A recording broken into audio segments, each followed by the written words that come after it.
Hello student, तो आज हम लोग फिजिक्स में डायमेंशनल एनालिसिस के विषय में स्टडी करेंगे। देखेंगे डायमेंशन ऑफ फिजिकल क्वांटिटी को किस प्रकार से डिनोट किया जाता है। बेसिकली यहाँ पर हम लोग फंक्शन फॉलो करेंगे एम एल टी का। एम फॉर मास के लिए रिप्रेजेंट करेंगे, एम किसके लिए रिप्रेजेंट करेंगे, मास के लिए। एल लेंथ के लिए रिप्रेजेंट करेंगे, ठीक है। और टी जो है बच्चों टाइम के लिए रिप्रेजेंट करेंगे, ओके। क्योंकि अब आपको जो भी फिजिकल क्वांटिटी देखना है एम एल टी के रिस्पेक्ट में ध्यान देना होगा। जैसे कि मान लो मैं आपसे पूछूं एरिया का डायमेंशन फार्मूला, तो बच्चों एरिया जो होता है लेंथ इंटू ब्रेथ होता है। क्या होता है? Length into breadth. तो लेंथ का भी डायमेंशन फार्मूला एल हो जाएगा, डायमेंशनल एनालिसिस कीजिएगा तो, और ब्रेथ का भी एल होगा। तो ये आप इसको L2 लिख सकते हो, या फिर आप इसको M0 L2 T0 लिख सकते हैं। बात समझ रहे हो ना? तो इस तरीके से हम लोग एरिया का डायमेंशनल फार्मूला डिफाइन करेंगे, M0 L2 T0। अगर मैं आपसे पूछूं वॉल्यूम का डायमेंशन फार्मूला, अच्छा यहाँ पे हम डायमेंशन फार्मूला के साथ साथ इसकी यूनिट भी आपको सिखा दो। तो देखो बच्चों, यहाँ पे इसकी जो यूनिट होगी वो मीटर स्क्वायर होगा। जनरल यूनिट क्या होता है? ऐसा unit, that is meter square. Meter square कहाँ से आया? तो लेंथ का मीटर, ब्रेथ का भी मीटर, तो मीटर इंटू मीटर क्या हो जाएगा? Metre square.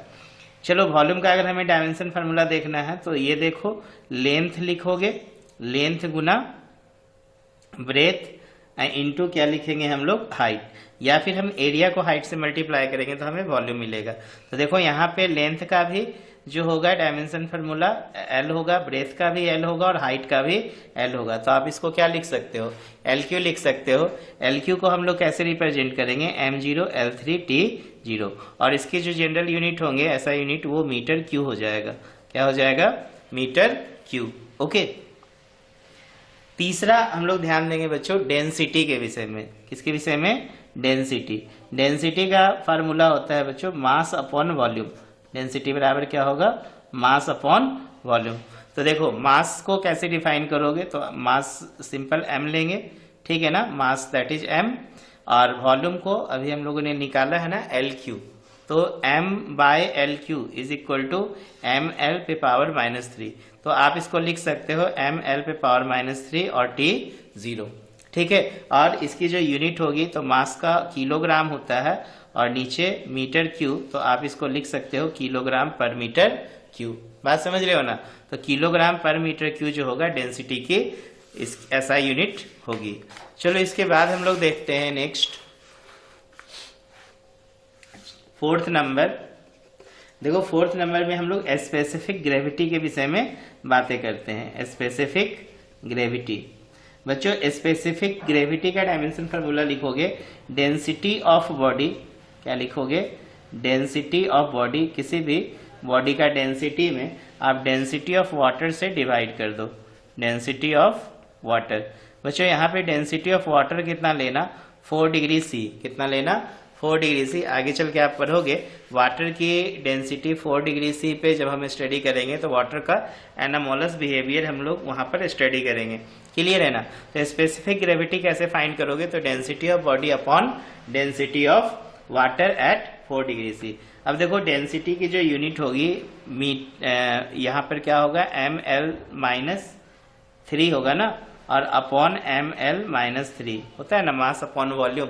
तो मास अपॉन वॉल्यूम ऊपर वाले बॉडी में भी देखो डेंसिटी, नीचे भी डेंसिटी, तो सेम है, तो ये कैंसिल हो जाएगा, तो आएगा M0 L0 T0।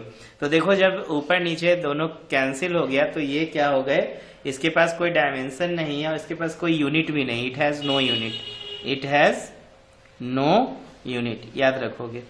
Specific gravity की कोई यूनिट नहीं होती है। बात समझ रहे हो ना?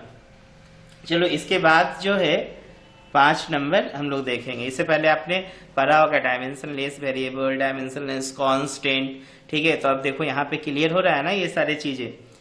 तो याद रखना है स्पेसिफिक ग्रेविटी जो होगा density of body upon density of water at 4 degree C होगा, और इसकी कोई यूनिट्स नहीं होंगे, ना ही इसकी कोई डायमेंशन फार्मूला हमें मिल रहा है और ना ही इसकी कोई यूनिट मिल रही है। ये डायमेंशन लेस क्वांटिटी है। क्लियर है ना? चलो इसके बाद हम बात करते हैं बच्चों स्पीड या वेलोसिटी। आप स्पीड या वेलोसिटी को लो। स्पीड एक स्केलर क्वांटिटी है और वेलोसिटी एक वेक्टर क्वांटिटी है, लेकिन आप डायमेंशनली दोनों को एक तरीके से रिप्रेजेंट कर सकते हो। तो वेलोसिटी, स्पीड या वेलोसिटी जब कैसे निकालते हो, तो स्पीड होता है डिस्टेंस अपॉन टाइम, या वेलोसिटी होती है डिस्प्लेसमेंट अपॉन टाइम। तो आप क्या ले लेना, या तो डिस्टेंस या डिस्प्लेसमेंट, ठीक है ना, अपॉन क्या कर देंगे हम लोग टाइम। अब यहाँ पे किसी एक को ही हम लोग लेंगे, या तो डिस्टेंस अपॉन टाइम लेंगे या डिस्प्लेसमेंट अपॉन टाइम लेंगे, ठीक है ना। तो डिस्टेंस या डिस्प्लेसमेंट का यूनिट एल हो जाएगा और टाइम का टी हो जाएगा, ठीक है। तो ये एल टी पे पावर -1 बनेगा। तो आप इसको लिख सकते हो m0 एल टी पे पावर -1, समझ रहे हो ना। तो ये हो गए स्पीड का डायमेंशन फार्मूला। इसकी जो यूनिट होगी, इट्स यूनिट, बताओ क्या होगा इट्स यूनिट। तो देखो डिस्प्लेसमेंट ऊपर में मीटर, नीचे में टाइम, तो मीटर पर सेकेंड हो जाएगा। क्लियर है ना। देखो वो सारे हम लोग अभी फिजिकल क्वांटिटी देखेंगे जो हमें क्लास 11 स्टैंडर्ड में स्टडी करना है, ठीक है ना, 11 एंड 12 स्टैंडर्ड में। चलो नेक्स्ट है 6 नंबर, देखो लीनियर मोमेंटम। क्या है, लीनियर मोमेंटम। बच्चों लीनियर मोमेंटम को कैसे कैलकुलेट करते हैं हम लोग, जनरल मास को जब वेलोसिटी से मल्टीप्लाई करोगे, ठीक है ना। दो तरह का यहाँ पे मोमेंटम आपको मिलेगा, लीनियर मोमेंटम और दूसरा एंगुलर मोमेंटम। तो हम लोग यहाँ पे बातें कर रहे हैं लीनियर मोमेंटम का। तो मास इंटू वेलोसिटी के द्वारा हम कैलकुलेशन कर सकते हैं, दैट इज लीनियर मोमेंटम। तो मास का हो जाएगा, आप डायमेंशन फार्मूला m मानोगे, ठीक है ना, और वेलोसिटी एल टी पे पावर, देखो ऊपर अभी निकाला है ना हमने, -1। तो ये हो जाएगा linear momentum m l t पे पावर -1। अगर आप इसका यूनिट लिखना चाहोगे, यूनिट, तो क्या होगा बताओ। मास का आप लिखोगे किलोग्राम और वेलोसिटी का मीटर पर सेकेंड, तो क्या हो जाएगा किलोग्राम मीटर पर सेकेंड। नेक्स्ट देखते हैं एक्सक्लेरेशन। ये बहुत ही इंपॉर्टेंट है, ठीक है ना, क्योंकि आप एक्सक्लेरेशन के डायमेंशन फार्मूला से आप बहुत सारे फिजिकल क्वांटिटी को डिफाइन कर पाते हो। तो एक्सक्लेरेशन कैसे निकालोगे, तो change in velocity upon time taken, कितना टाइम लगा वेलोसिटी को चेंज होने में। तो देखो बच्चों, वेलोसिटी से वेलोसिटी माइनस करोगे तो यूनिट में कोई बदलाव नहीं आएगा, आपको वेलोसिटी का ही यूनिट मिलेगा।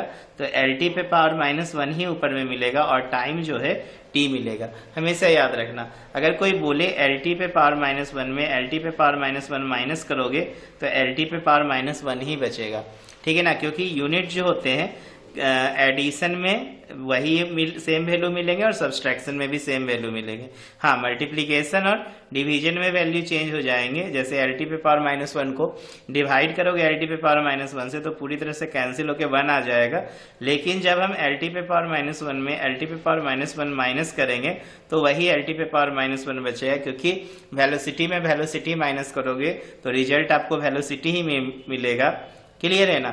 डिस्टेंस में डिस्टेंस माइनस करोगे तो रिजल्ट डिस्टेंस ही मिलेगा। टाइम में टाइम माइनस करोगे तो रिजल्ट आपको टाइम मिलेगा। इसलिए यहाँ पे कोई चेंजिंग नहीं होगा। तो इसकी यूनिट क्या हो गई एक्सेलरेशन का, चेंज इन वेलोसिटी बाय आपने क्या लिखा टाइम। तो change in velocity L T पे पावर -1 बाय टाइम, तो आप एल टी पे पावर -2 लिख सकते हैं और ये m0 एल टी पे पावर क्या होगा -2 होगा। क्लियर है ना। अब बहुत ही इंपॉर्टेंट हम लोग देखेंगे physical quantity, that is force. उससे पहले मैं एक्सेलरेशन की जनरल यूनिट बता दूं। तो इसकी जो जनरल यूनिट होगी बताओ क्या होगा। देखो मीटर पर सेकेंड, ये सेकेंड ऊपर गया तो मीटर पर सेकेंड स्क्वायर हो जाएगा। क्या हो जाएगा, मीटर पर सेकेंड स्क्वायर। चलो इसके बाद हम लोग सबसे इंपॉर्टेंट फिजिकल क्वांटिटी देख रहे हैं जो फोर्स होगा। क्या होगा, फोर्स। बच्चों फोर्स का जो फार्मूला होता है F बराबर ma पढ़े हो, तो मास इंटू एक्सक्लेरेशन, मास इंटू एक्सक्लेरेशन। तो मास का m हो जाएगा और एक्सक्लेरेशन जस्ट अभी आपने निकाला है एल टी पे पावर -2, तो m एल टी पे पावर -2 होगा। ये फोर्स का डायमेंशनल फार्मूला है। ओके, इसकी जो यूनिट होगी वो न्यूटन भी बोल सकते हो या मास किलोग्राम मीटर पर सेकेंड स्क्वायर भी कह सकते हैं। क्लियर है ना। तो 1 न्यूटन जो होते हैं बच्चों, 1 न्यूटन 1 किलोग्राम मीटर पर सेकेंड स्क्वायर के बराबर होते हैं। देखो मास का किलोग्राम हो जाएगा, ठीक है ना, लेंथ का मीटर हो जाएगा और टाइम पे पावर -2 है तो पर सेकेंड स्क्वायर होगा। क्लियर है ना। चलो इसके बाद 9 नंबर में हम लोग स्टडी करेंगे। 9 नंबर में आएगा इम्पल्स। क्या आएगा, इम्पल्स। ठीक है ना। तो इम्पल्स को कैसे डिफाइन करोगे, तो force into time, force into time जो है ये इम्पल्स कहलाता है, ठीक है ना। इम्पल्स का फॉर्मूला क्या होगा, फोर्स इंटू टाइम। तो देखो फोर्स का अभी जस्ट आपने निकाला था डायमेंशन फॉर्मूला ml t पे पावर -2 और टाइम हो जाएगा t, तो इम्पल्स हो जाएगा ml t पे पावर -1, ठीक है ना, ml t पे पावर -1।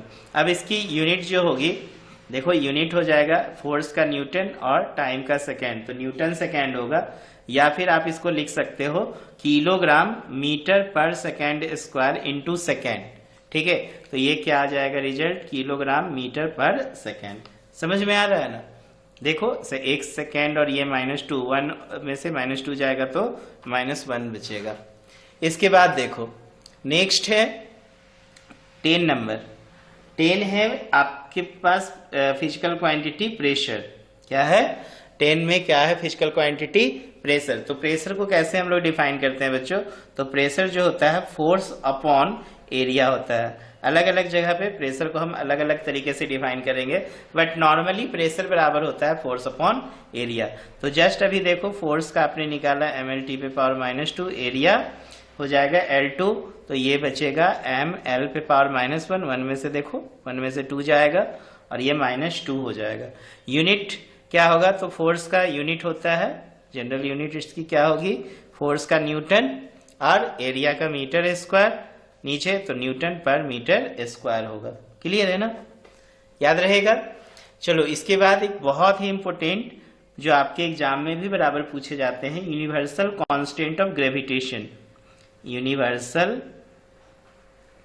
Constant of gravitation. अच्छा, universal constant of gravitation that is आपने पढ़ा होगा क्लास 9 स्टैंडर्ड में, कैपिटल जी। तो न्यूटन्स लॉ ऑफ ग्रेविटेशन पढ़े हैं ना, F बराबर होता है Gm1 m2 bye are square. तो अगर हम G निकालेंगे तो देखो ये क्या होगा, FR स्क्वायर बट्टा m1 m2 हो जाएगा, ठीक है ना, FR square upon m1 m2। अब देखो फोर्स का जो डायमेंशन फार्मूला होता है वो आपने जस्ट अभी पढ़ा है क्या, तो फोर्स बराबर आपने पढ़ा है ml t पे पावर -2, ये L स्क्वायर हो जाएगा रेडियस का स्क्वायर और मास इंटू मास, तो m इंटू एम होगा। क्लियर है ना। अब देखो m into M, M square ऊपर जाएगा तो 1 में से 2 जाएगा तो -1 बचेगा, L क्यू हो जाएगा 1 और 2 मिलके 3 और t पे पावर कितना बचेगा -2। क्लियर है ना। इसकी जो डायमेंशन फार्मूला हो जाएगी m पे पावर -1 L3 t पे पावर -2, और इसकी जो यूनिट होगी, इसकी जनरल यूनिट क्या हो जाएगा बताओ, फोर्स का यहाँ पर न्यूटन लिखना, ठीक है ना, फिर ये स्क्वायर है तो मीटर स्क्वायर और नीचे mass into mass kilogram square, तो ये ऊपर जाएगा तो न्यूटन मीटर स्क्वायर पर किलोग्राम स्क्वायर के क्या होगा, बराबर होगा। इसकी ये जनरल यूनिट होगी। चलो इसके बाद हम लोग देखते हैं next physical quantity that is work, ठीक है। Next physical quantity that is work, 12 number होगा ना, बिल्कुल 12 नंबर। देखो बच्चों वर्क को कैसे डिफाइन करोगे, तो फोर्स इंटू डिस्प्लेसमेंट बोलो या डिस्टेंस बोलो, ठीक है ना, ये वर्क को डिफाइन करता है। तो बताओ फोर्स का फॉर्मूला अभी जस्ट आपने पढ़ा था ml t पे पावर -2 और डिस्टेंस का आपने पढ़ा था L, तो ये हो जाएगा ml2 t पे पावर -2। और वर्क का आप जनरल यूनिट याद रखना, जूल होता है ऐसा यूनिट में, ठीक है ना, आर्ग होता है CGS सिस्टम में, ठीक है, और जूल होता है SI सिस्टम में। ओके, हम लोग आगे चल के इसको स्टडी भी करेंगे कैसे कन्वर्जन किया जाता है, ठीक है। चलो इसके बाद देखो 13 नंबर में वर्क के बाद एनर्जी। अच्छा, एनर्जी कोई भी आएगा तो उसकी यूनिट क्या होगी, वर्क ही होगी, कोई भी एनर्जी अगर आ जाए, ठीक है ना। एनर्जी में जैसे कि मान लो आपके पास है पोटेंशियल एनर्जी, क्या है, पोटेंशियल एनर्जी, आपके पास है काइनेटिक एनर्जी, आपको फाइंड करना है डायमेंशन फार्मूला हीट एनर्जी का, आपको फाइंड करना है लाइट एनर्जी। अब किसी भी प्रकार की एनर्जी लिखो, ठीक है, आपको सभी एनर्जी का वही डायमेंशन फार्मूला मिलेगा जो वर्क का, दैट इज जूल, तो ये तो हो गया जनरल यूनिट, और डायमेंशन फार्मूला क्या हो जाएगा, ml2t पे पावर -2, एकदम फिक्स है। याद रखना किसी भी प्रकार की एनर्जी का जो डायमेंशन फार्मूला होगा ml2t पे पावर -2, और इसकी जनरल यूनिट जो होगी ऐसा सिस्टम में वो जूल के बराबर होगा। क्लियर है ना। चलो इसके बाद हम लोग देखते हैं 14 नंबर। ठीक, 14 नंबर में देखो हम लोग लेते हैं मोमेंट ऑफ फोर्स। इसको लेते हैं मोमेंट ऑफ फोर्स। ये सारे फिजिकल क्वांटिटी को आप लर्न करो, ठीक है ना। ये बहुत आपको हेल्प करेंगे चैप्टर के, जब हम लोग पढ़ाई करेंगे तो बीच बीच में जो कॉन्सेप्ट आएगा समझने वाला, जैसे मोमेंट ऑफ फोर्स का कॉन्सेप्ट, तो वहां पे आपको ये फार्मूला सपोर्ट करेंगे। तो मोमेंट ऑफ फोर्स जो होता है बच्चों, फोर्स इंटू डिस्टेंस, ये भी देखो एक प्रकार से वर्क जैसा ही है, नहीं तो इसकी भी जो फार्मूला होगी देखो क्या हो जाएगा बताओ, फोर्स होगा ml2t पे पावर -2 और distance l, that is ml2t पे पावर -2। तो जो वर्क का डायमेंशन फार्मूला है वही मोमेंट ऑफ फोर्स को भी डिफाइन करता है। इसकी यूनिट लेकिन जो होगी वो न्यूटन मीटर होगा। यहाँ पे हम लोग जूल नहीं बोलेंगे, यहाँ पे यूनिट क्या बोलेंगे, न्यूटन मीटर। याद रखना है इनकी जनरल यूनिट क्या होगी, ऐसा unit, that is newton metre. इसके बाद हम लोग लेंगे पावर। नेक्स्ट फिजिकल क्वांटिटी क्या है बच्चों, पावर। पावर को कैसे लिखोगे, तो वर्क बाय टाइम। क्या लिखोगे, वर्क बाय टाइम। तो वर्क का अभी जस्ट आपने देखा था ml2t पे पावर -2, और टाइम का नीचे क्या हो जाएगा, t। तो आप इसको क्या लिख सकते हो, ml2t पे पावर -3, ठीक है ना। ml2t पे पावर कितना, -3। और इसकी जो यूनिट्स होगी, इट्स यूनिट, ये बच्चों क्या होगा, वाट होगा। क्या होगा, वाट। याद रखना पावर का जो ऐसा यूनिट होता है इसको हम लोग क्या बोलते हैं, वाट, ठीक है। ये जनरल यूनिट क्या होगी इसकी, वाट। चलो नेक्स्ट देखो 16 नंबर में हम लोग देखते हैं सरफेस टेंशन, ठीक है ना। सरफेस टेंशन, ये आप फिजिक्स सेकेंड बुक जब स्टार्ट करोगे तो वहां पे एक टॉपिक मिलेगा सरफेस टेंशन। तो सरफेस टेंशन जो होता है बच्चों, फोर्स अपॉन लेंथ होता है। क्या होता है, फोर्स अपॉन लिक्विड के सरफेस के बीच जो फोर्स डेवलप बोले तो टेंशन जो डेवलप होता है, ठीक है, दैट इज सरफेस। या फिर हम ऐसा बोल सकते हैं, वहां पे तो विस्कस फोर्स काम करता है ना, लिक्विड के ऊपर में जो सबसे ऊपरी पार्टिकल के बीच जो फोर्स, यहाँ पे देखो एक प्रकार का क्या होते रहता है, टेंशन डेवलप होते रहता है, होता है ना। क्योंकि नीचे वाले जो मॉलिक्यूल्स है इस सरफेस के मॉलिक्यूल्स को हमेशा चाहते हैं कि नीचे की तरफ खींचे, और ऊपर वाले जो एनर्जी है वो चाहते हैं कि इस मॉलिक्यूल को हम बाहर की तरफ खींचे। तो यहाँ पे क्या होता है, मॉलिक्यूल में एक बहुत डिफरेंट टाइप का टेंशन डेवलप होता है, इसीलिए हम इसे कहते हैं सरफेस टेंशन। तो सरफेस टेंशन फोर्स अपॉन क्या, लेंथ के बराबर होगा। तो फोर्स की जो यूनिट हो जाएगी वो ml2t पे पावर -2/l। तो देखो LL कैंसिल, तो ml0 हो जाएगा और t पे पावर -2। इसको जो यूनिट होगी वो देखो, फोर्स का ऊपर न्यूटन, और मीटर ऊपर चला जाएगा लेंथ का, तो न्यूटन पर मीटर। याद रहेगा ना, न्यूटन पर मीटर। इसके बाद देखो नेक्स्ट है 16 नंबर। 16 नंबर है सरफेस टेंशन हो गया, पावर, अच्छा 16 तो सरफेस टेंशन था ना, 17 हो जाएगा। 17 में है फोर्स कांस्टेंट। क्या है, फोर्स कांस्टेंट। इसका डायमेंशनल फार्मूला क्या होगा, तो बच्चों पहले तो जानो फोर्स कांस्टेंट होता क्या है, तो फोर्स बट्टा डिस्प्लेसमेंट, ठीक है ना। फोर्स बट्टा डिस्प्लेसमेंट जो होता है ये फोर्स कांस्टेंट के बराबर होता है। जब भी कोई बोले फोर्स कांस्टेंट निकालना तो क्या करना, फोर्स अपॉन डिस्प्लेसमेंट। तो फोर्स हो जाएगा ml2t पे पावर -2 और डिस्टेंस हो जाएगा l। तो ये फिर m पे t पे पावर -2, तो ml0t पे पावर -2 होगा।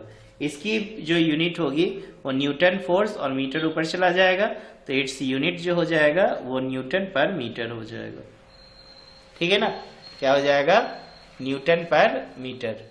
चलो इसके बाद है 18 नंबर। फोर्स कांस्टेंट के बाद आएगा थ्रस्ट का कॉन्सेप्ट। तो थ्रस्ट का डायमेंशन फार्मूला निकालने के लिए आपको थ्रस्ट का फार्मूला पता होना चाहिए। तो बच्चों थ्रस्ट एक प्रकार का टेंशन होता है, ठीक है ना, और हम जानते हैं टेंशन एक प्रकार का फोर्स होता है, ठीक है। और फोर्स की जो यूनिट होती है ml2t पे पावर -2, ठीक है ना। तो थ्रस्ट का वही डायमेंशन फार्मूला होगा जो फोर्स का होगा, जो टेंशन का होगा। तो इसकी यूनिट भी क्या हो जाएगी, न्यूटन हो जाएगी, इट्स यूनिट इज न्यूटन।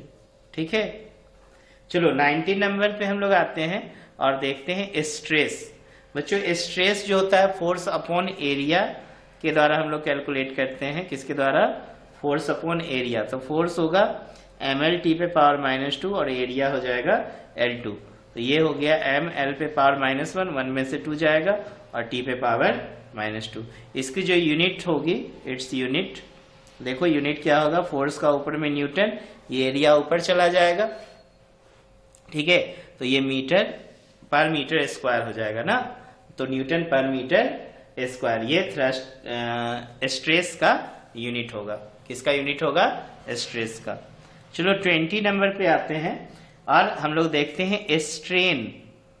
ठीक है, स्ट्रेन, ये सब आप सब टर्म को पढ़ोगे जब फिजिक्स सेकेंड बुक हम लोग का स्टार्ट होगा ना, तो वहां पे ये सब टर्म को हम लोग डिटेल से स्टडी करने वाले हैं। तो बच्चों स्ट्रेन को डायमेंशनली हम कैसे समझेंगे? तो स्ट्रेन बराबर होता है change in configuration, change in configuration upon original configuration, original configuration. ठीक है, ओरिजिनल कॉन्फ़िगरेशन में आपने क्या कुछ चेंजिंग किया, ये डिफाइन करेगा स्ट्रेन। तो change in configuration that is length हम बोल रहे हैं, और ओरिजिनल कॉन्फ़िगरेशन को भी हम यहाँ पे लेंथ बोल रहे हैं। तो ये तो 1 हो गया, इसका मतलब m0 L0 T0 आ जाएगा। ठीक है ना, और इसकी कोई यूनिट नहीं होगी, इट हैज नो यूनिट। ठीक है, देखो लेंथ लेंथ ऊपर नीचे कैंसिल हो गया, तो इसकी कोई ऐसा यूनिट भी नहीं बनेगी। ओके, चलो इसके बाद हम लोग देखते हैं 21 है radius of gyration, radius of gyration. ये आप मोमेंट ऑफ इनर्शिया चैप्टर जब पढ़ोगे, ठीक है, रोटेशनल काइनेमेटिक्स, तो वहां पर आपको मिलेगा ये term radius of gyration, that is के। और ये रेडियस ऑफ जायरेशन के जो होता है डिस्टेंस के बराबर होता है, और डिस्टेंस की डायमेंशन फार्मूला L होगा। तो इसको आप कैसे लिख सकते हो? m0 L1 T0। इसकी जो यूनिट होगी, यूनिट ये मीटर होगा, जनरल यूनिट क्या हो जाएगा? मीटर। इसके बाद हम लोग देखेंगे मोमेंट ऑफ इनर्शिया। क्या देखेंगे? Moment of inertia. तो बच्चों मोमेंट ऑफ इनर्शिया को जनरली हम लोग I से रिप्रेजेंट करते हैं, और मास इनटू डिस्टेंस का स्क्वायर होता है। तो देखो ये एक तो जनरल फार्मूला हो गया, मास इनटू डिस्टेंस का स्क्वायर। अब अलग अलग एक्सिस ऑफ रोटेशन के अकॉर्डिंग बॉडी का मोमेंट ऑफ इनर्शिया जो होगी वो डिफर होगी। ठीक है ना, अलग अलग फार्मूला रेडी होगा इसका। तो जनरल अगर मोमेंट ऑफ इनर्शिया के विषय में कोई पूछे तो मास इनटू डिस्टेंस का स्क्वायर। तो मास का m, डिस्टेंस हो गया L स्क्वायर, तो ये हो जाएगा mL2 T0। ठीक है ना, mL2 T0। और इसकी जो यूनिट हो जाएगी, तो मास का किलोग्राम और डिस्टेंस का मीटर स्क्वायर। तो इट्स यूनिट क्या होगा बताओ? Kilogram metre square. ठीक है ना, किलोग्राम मीटर स्क्वायर। चलो 23 नंबर पे आते हैं हम लोग। 23, 21, 22, 23 रेडियस ऑफ जायरेशन हो गया, मोमेंट ऑफ इनर्शिया हो गया। ठीक है, इसके बाद एक हम लोग ले लेते हैं coefficient of elasticity, coefficient of elasticity. तो बच्चों कोएफिशिएंट ऑफ इलास्टिसिटी जो होता है स्ट्रेस अपॉन स्ट्रेन के रेशियो को कहा जाता है। स्ट्रेस अपॉन स्ट्रेस के रेशियो को कहेंगे कोएफिशिएंट ऑफ इलास्टिसिटी। तो स्ट्रेस का अभी हम लोगों ने निकाला था ना फार्मूला, क्या निकाला था? ml-1 T-2। तो यहाँ पर हम लोग लिखेंगे ml-1 T-2, और स्ट्रेन का भी हम लोग जस्ट निकाले थे, इसकी कोई यूनिट नहीं होती है। तो m0 L0 T0। ठीक है ना, तो ये देखो कितना वही हो जाएगा, फिर से ml-1 T-2। इसकी यूनिट क्या हो जाएगी? तो यूनिट जो होगी ऊपर न्यूटन, ये क्या होता है स्ट्रेस का? न्यूटन पर मीटर स्क्वायर। नीचे तो कोई यूनिट है नहीं, तो ये इसी का यूनिट दे दो, न्यूटन पर मीटर स्क्वायर। क्लियर है ना, that is coefficient of elasticity की यूनिट होगी। नेक्स्ट देखो, नेक्स्ट 24 में हम लोग आ जाते हैं एंगल्स के विषय में। ठीक है, एंगल दैट इज थीटा। दो प्रकार के एंगल होते हैं, एक प्लेन एंगल होते हैं, ठीक है, और एक सॉलिड एंगल होते हैं। हम लोग यहाँ पे प्लेन एंगल के विषय में ही बात कर रहे हैं, ठीक है ना। तो ये लेंथ अपॉन रेडियस, थीटा बराबर एल अपॉन आर होता है, पढ़े हो ना ट्रिगो में, theta equal to L upon R, that is length upon radius, ठीक है। तो लेंथ का भी एल, रेडियस का भी एल हो जाएगा, तो इसकी जो यूनिट होगी m0 l0 t0 हो जाएगा, क्योंकि ये कैंसिल हो जाएगा। क्लियर है ना। और इसकी यूनिट जो होगी, इट्स यूनिट रेडियन होगी। देखो इसके पास यूनिट भी है, क्या है, यूनिट, ठीक है। तो ऐसे भी आपको फिजिकल क्वांटिटी मिलेंगे जिनमें डायमेंशन लेस होंगे लेकिन इनके पास यूनिट होंगे, ठीक है ना, इनके पास क्या होंगे, यूनिट। बात समझ रहे हो ना। तो एंगल क्या होगा, लेंथ अपॉन रेडियस के बराबर, थीटा बराबर एल बट्टा आर, और ये प्लेन एंगल को रिप्रेजेंट कर रहा है। अगर हम यही सॉलिड एंगल के विषय में बात करें तो सॉलिड एंगल जो होते हैं बच्चों स्टेरेडियन होते हैं। क्या होते हैं, स्टेरेडियन। चलो इसके बाद हम लोग देखते हैं 25th नंबर पे। देखो ये सारे फिजिकल क्वांटिटी को आपको दिमाग में रखना है, ठीक है। 25th में देखो एंगुलर वेलोसिटी। बच्चों एंगुलर वेलोसिटी को आप ओमेगा के द्वारा रिप्रेजेंट कर सकते हो, और एंगुलर वेलोसिटी जो होता है angle that is theta upon time होता है, ठीक है। तो देखो यहाँ पे एंगल का तो कुछ था नहीं, टाइम का t, तो t पे पावर -1 बोले तो m0 l0 t पे पावर -1, और इसकी यूनिट जो होगी, तो एंगल का यूनिट अभी हमने बताया रेडियन, और टाइम का सेकेंड, तो रेडियन पर सेकेंड हो जाएगा। ओके, तो इस तरीके से हम लोग 25 अभी तक फिजिकल क्वांटिटी देख चुके हैं। इसके बाद देखो नेक्स्ट हम लोग लेते हैं एंगुलर एक्सक्लरेशन। क्या लेते हैं, एंगुलर एक्सक्लरेशन। बच्चों एंगुलर एक्सक्लरेशन को निकालने के लिए आपको क्या फॉर्मूला लगाना है, change in angular velocity, change in angular velocity divided by time, divided by time. तो चेंज इन एंगुलर वेलोसिटी, तो एंगुलर वेलोसिटी अभी जस्ट आपने देखा ना 1/t, यानी अंदर t पे पावर -1, तो वेलोसिटी में, वेलोसिटी मैंने बोला ना माइनस करोगे तो वेलोसिटी का ही यूनिट मिलेगा।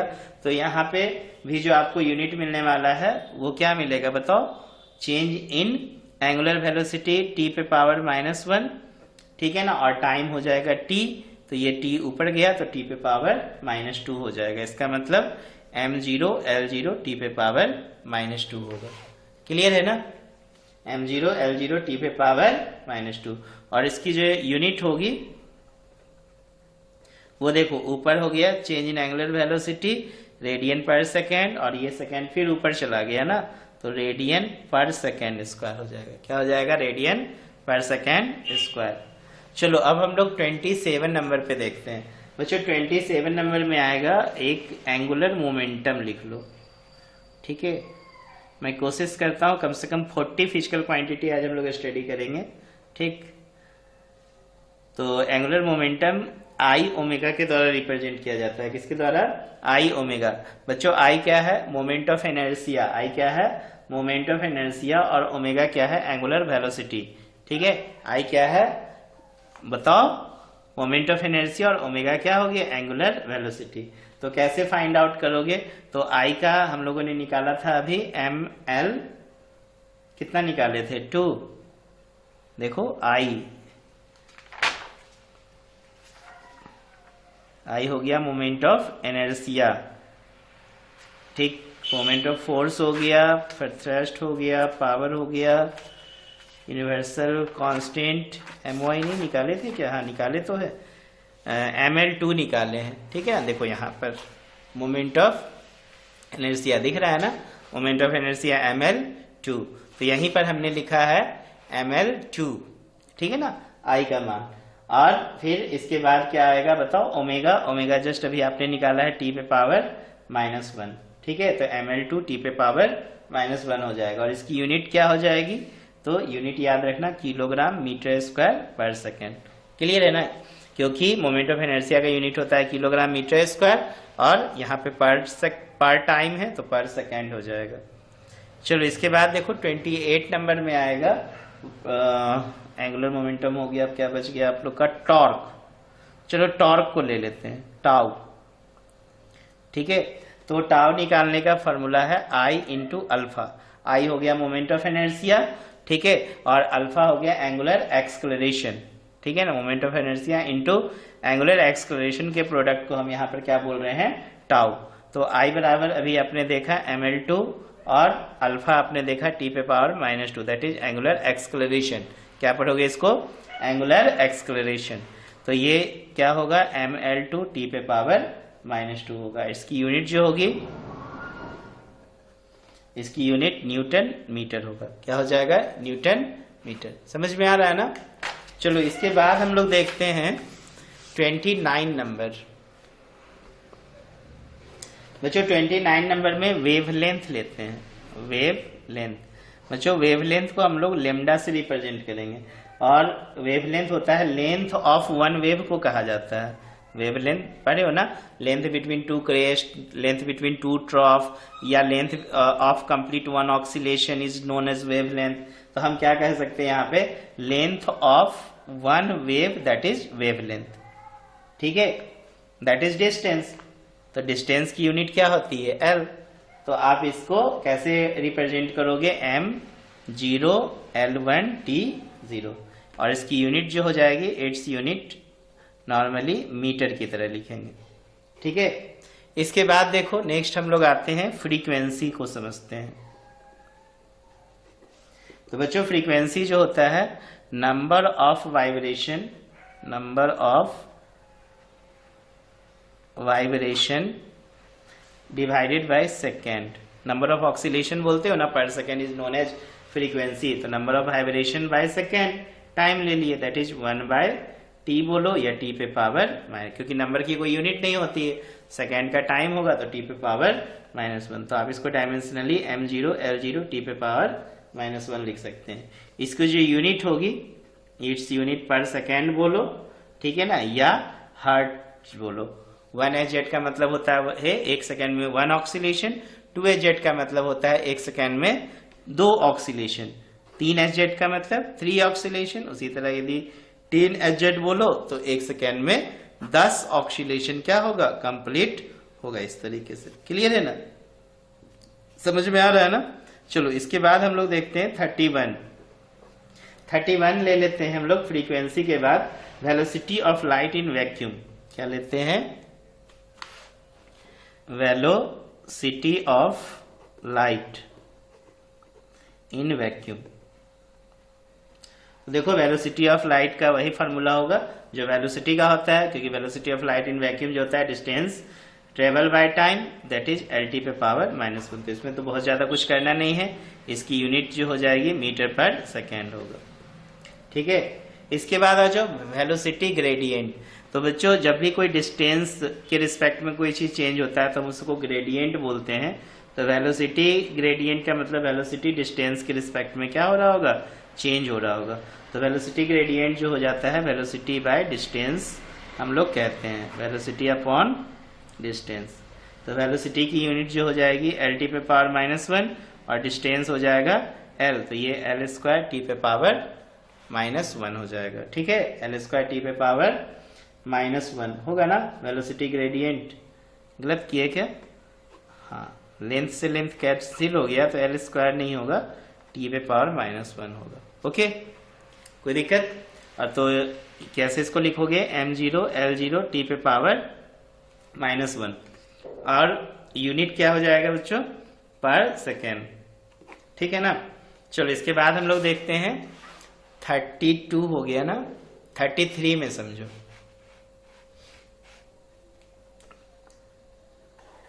अब क्या बच गया, वेलोसिटी ग्रेडियंट हो गया, रेट ऑफ फ्लो ले लो, रेट ऑफ फ्लो। तो बच्चों रेट ऑफ फ्लो होता है वॉल्यूम कितने समय में, कितना वॉल्यूम कितने समय में पास कर रहा है ना, तो वॉल्यूम अपॉन टाइम। तो वॉल्यूम हो गया LQ, टाइम हो गया T, तो आप इसको लिख सकते हो m0 l3 t पे power -1।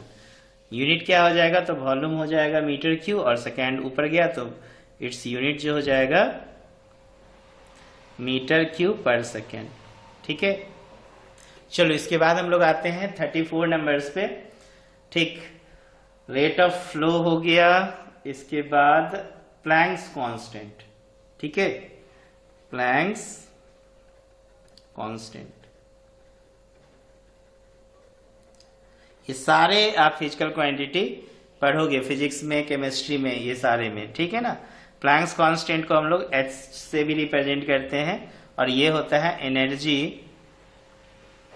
Bye frequency, energy by frequency. तो एनर्जी का यूनिट बताओ, क्या लिखते हो, ml2 t पे पावर -2 और फ्रीक्वेंसी t पे पावर -1, तो ये हो गया ml2 और ये -1 ऊपर गया तो +1 हो जाएगा, तो -1 हो जाएगा।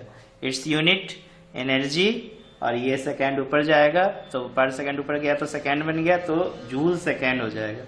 इट्स यूनिट क्या हो जाएगा, जूल सेकेंड। क्लियर है ना, समझ में आ रहा है। चलो 35 नंबर पे आते हैं। 35 है मास ऑफ यूनिट लेंथ। तो मास ऑफ यूनिट लेंथ से मतलब ही आप समझ रहे हो कि मास बट्टा क्या होगा, लेंथ, ठीक है। तो मास का हो जाएगा m/l, तो ये हो गया mL/T0, m1L1T0, समझ रहे हो ना। और इसकी यूनिट क्या हो जाएगी मास ऑफ का, यूनिट लेंथ का, तो किलोग्राम पर मीटर। इट्स यूनिट किलोग्राम पर मीटर। क्लियर है ना। चलो इसके बाद हम लोग आते हैं 36 नंबर पे। Distance travel, distance travelled in nth second. बच्चों nth सेकेंड में डिस्टेंस ट्रेवल का क्या फार्मूला होता है, तो डिस्टेंस बाय टाइम ले लेते हैं, ठीक है ना। डिस्टेंस बाय क्या चीज, टाइम। तो डिस्टेंस का लेंथ, टाइम का t, तो m0 L t पे पावर -1, ठीक। और इसकी यूनिट जो हो जाएगी वो मीटर पर सेकेंड।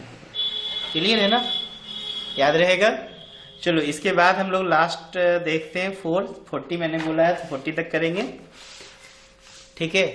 मैं समझता हूँ ये 40 में हम लोग का सारा फिजिकल क्वांटिटी कवर हो जाएगा। वो सारा तो नहीं होगा, कहने का मतलब जो 11-12 में आपको पढ़ना है, ठीक है ना, उतना तो करीब करीब कंप्लीट हो जाएगा। फिर देखो एवोगैड्रोस नंबर। बच्चों एवोगैड्रोस नंबर को आप एन से रिप्रेजेंट कर सकते हैं और इसको निकालने का तरीका है number of atom upon molecules of 1 gram atom या मोल में हम लोग कंसीडर करते हैं। क्या ऐसे कंसीडर करोगे, नंबर ऑफ एटम्स अपॉन क्या लोगे, molecules in 1 gram, in 1 gram atom या मोल, दैट इज एवोगैड्रोस नंबर, ठीक है ना। आपने पढ़ा है ना 6.022 × 10⁻23, हाँ, कार्बन के रिस्पेक्ट में आपने पढ़ा होगा, ठीक है। 1/12 ऑफ C12 पढ़े है ना। तो ये क्या होगा, नंबर्स ऑफ एटम और बटा मॉलिक्यूल्स इन 1 ग्राम, तो इसमें क्या कुछ यूनिट बनेगा, नंबर्स, नंबर कोई यूनिट नहीं लग रहा है, तो m0 L0 T0, ठीक है ना, क्योंकि नंबर से कोई यूनिट नहीं बनेगा। लेकिन इसका जो जनरल यूनिट, ये तो डायमेंशनल यूनिट नहीं बना, लेकिन इट्स जनरल यूनिट जो होगा, ठीक है, वो क्या होगा बताओ, मोल। नीचे से ऊपर नंबर का तो कोई यूनिट नहीं हुआ, यहाँ पे मोल है, मोल ऊपर चला गया तो पर मोल हो जाएगा एवोगैड्रोस नंबर, ओके। जैसे बोलते हो ना 1 मोल ऑफ ऑक्सीजन एटम, या फिर 16 ग्राम अगर ऑक्सीजन का मास बोलते हो तो क्या बोलते हो, 16 ग्राम मीन्स व्हाट, कि मास ऑफ ऑक्सीजन पर मोल। क्लियर है ना।